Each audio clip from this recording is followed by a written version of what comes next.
নমস্কার বন্ধুরা, এটা অক্টোবর মাস। আর কমাস পরেই আমাদের এই অ্যাডিনিয়ামগুলো ডরমেন্সি পিরিয়ডে চলে যাবে। অর্থাৎ যেই কিনা শীত পড়া শুরু করবে এরা কিন্তু শীত ঘুমে চলে যাবে।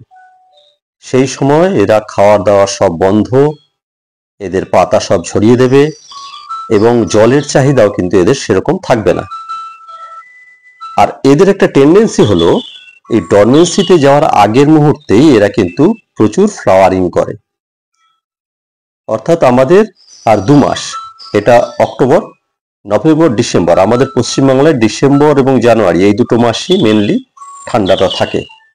আর এই সময়টাই এরা, এই দুটো মাস কিন্তু এরা শীত ঘুমে থাকে।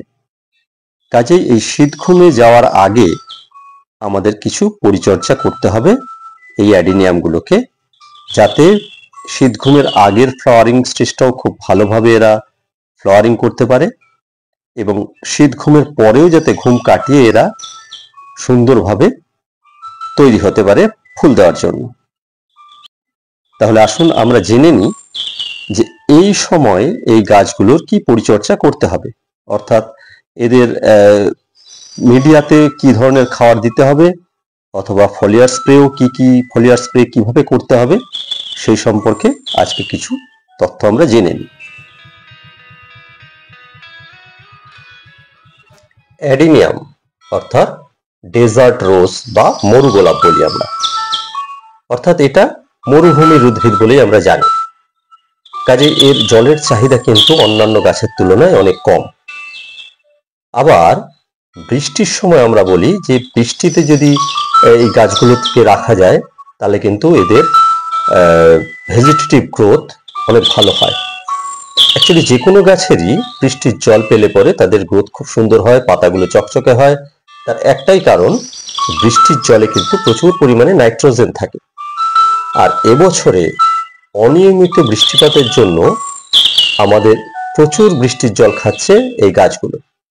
এখন আমাদের যেটা করতে হবে, এই গাছগুলোকে শেডের দিকে নিয়ে আসতে হবে, কারণ এখনো আমাদের কিন্তু পশ্চিমবাংলার ওয়েদারে মাঝে মধ্যেই বৃষ্টি হচ্ছে। শেডে নিয়ে আসার একটাই কারণ, এদেরকে এই সময় নাইট্রোজেন জাতীয় খাবার বন্ধ করে দিতে হবে।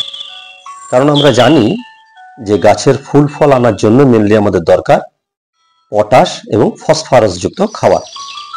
আর নাইট্রোজেন যুক্ত খাবার কি হবে, আমাদের গাছের ভেজিটেটিভ গ্রোথকে বাড়িয়ে দেবে।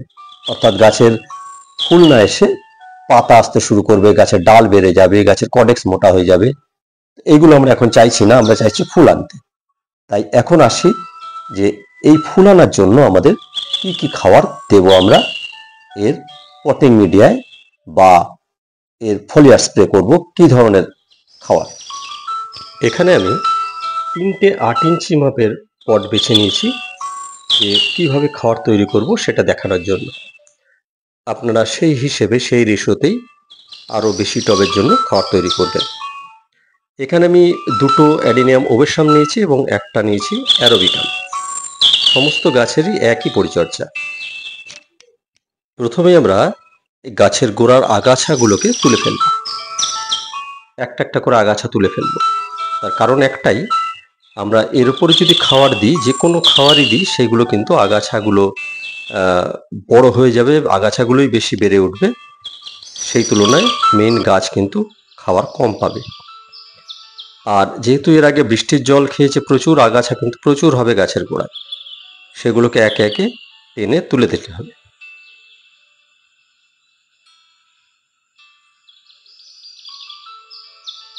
এবার আসলে আমরা দেখে নিই যে কি কি খাবার আমরা দেব।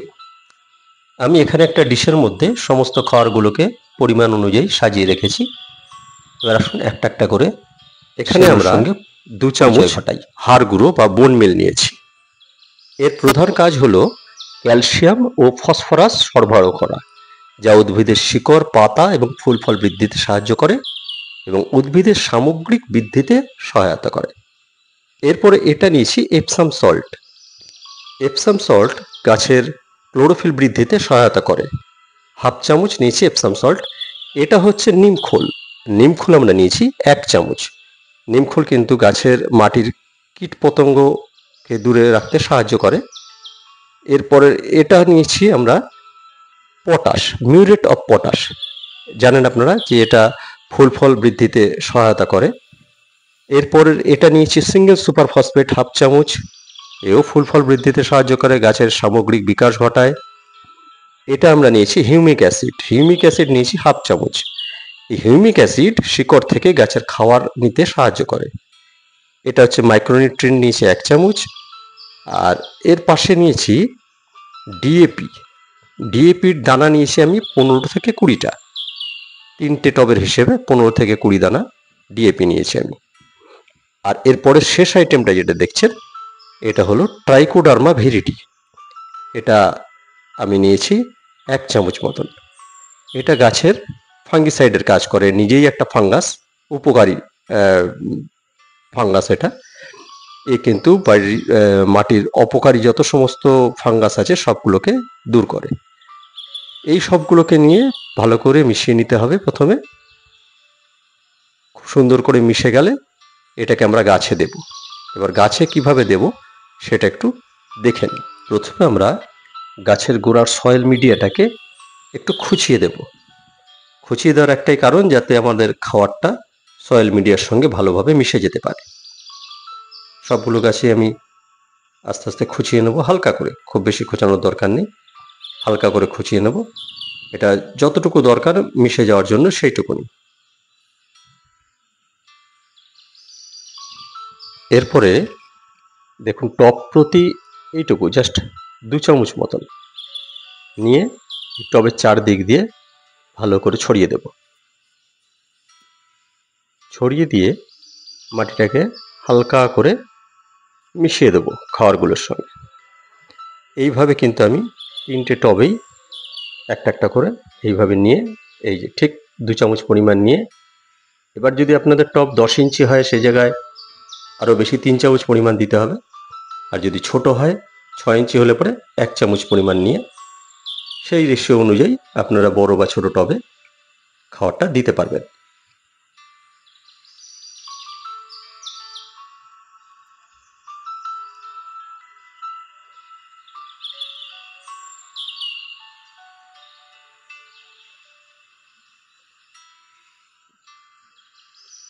এইবারে খাবারটা দেওয়ার পরে আমরা এর মধ্যে কিছুটা জল দেব, ঠিক ততটাই জল দেব যেটুকু জলে পুরো মিডিয়াটা ভিজবে, অথচ বাইরে জলটা বেরিয়ে যাবে না। কেননা বাইরে যদি বেরিয়ে, আমরা জানি অ্যাডিনিয়ামের আমরা পটিং মিডিয়া এমনই তৈরি করি, ওয়েল ড্রেনেজ, অর্থাৎ জল দিলেই কিছুটা জল বেশি হয়ে গেলে সেটা কিন্তু নিচ দিয়ে বেরিয়ে যায়।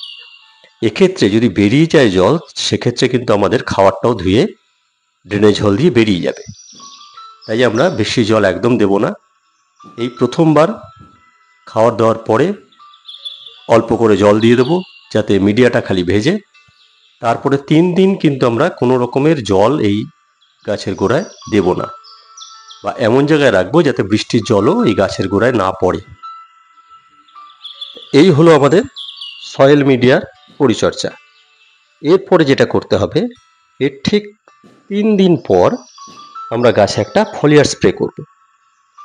সেটা কি দিয়ে করব?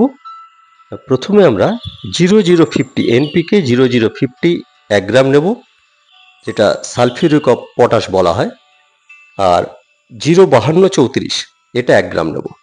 এই দুটো 1 গ্রাম 1 গ্রাম করে পার লিটার জলে দিয়ে গুলিয়ে সারা গাছটায় ভালো করে স্প্রে করে দেব।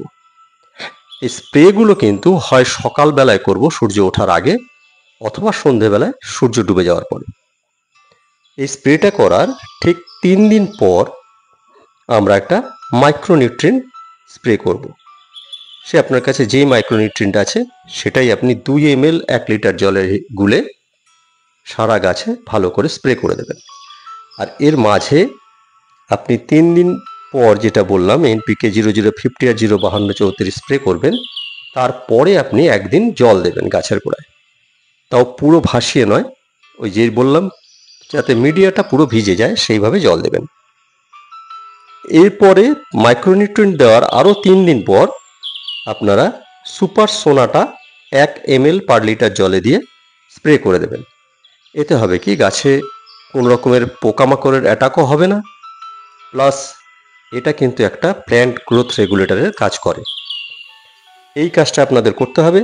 আর সপ্তাহে একদিন করে একটা যে কোনো ফাঙ্গিসাইড, সিস্টেমিক হোক, কন্ট্যাক্ট হোক বা সিস্টেমিক কন্ট্যাক্ট বোথ হোক, একটা ফাঙ্গিসাইড সপ্তাহে একদিন করে 2 গ্রাম নিয়ে 1 লিটার জলে গুলে ভালো করে সারা গাছটাতে কিন্তু স্প্রে করে দেবেন।